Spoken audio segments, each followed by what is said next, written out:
latest updates.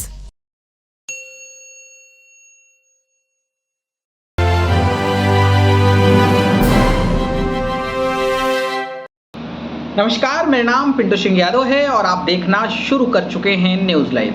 दोस्तों, आपको पता होगा कि पिछले साल यानी कि 2023 में राहुल गांधी को किसी एक मामले में 2 साल की सजा हो गई थी और कानूनी प्रावधान है भैया कि 2 साल की जब सजा होती है तो आपकी संसद की सदस्यता चली जाती है और संसद की सदस्यता जब चली जाती है तो आपका जो घर मिला होता है ना उसको खाली करना पड़ता है। और राहुल गांधी के साथ भी ऐसा हुआ। राहुल गांधी को जब सजा हुई तो स्मृति ईरानी ने राहुल गांधी पर जबरदस्त तरीके का तंज कसा था और उन्होंने कहा था कि उनको जल्द से जल्द जो है इस घर को छोड़ना चाहिए, क्योंकि ये पब्लिक का, जनता का टैक्स जो है ये घर मिलता है और ये अमेठी में जिस तरीके से लोगों का जमीन हड़पे हैं वो घर को भी हड़प लेंगे। तो स्मृति ईरानी का बयान ये समय काफ़ी ज़्यादा चर्चा में रहा था।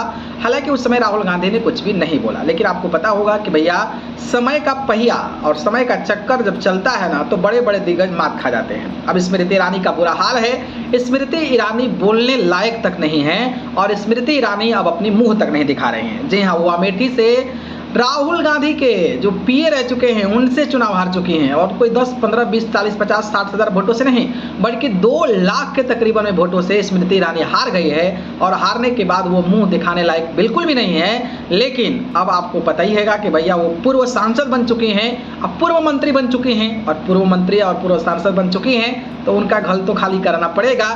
और अब आदेश आ चुका है कि स्मृति ईरानी जी अब जाइए, निकलिए, आपका घर नहीं है ये।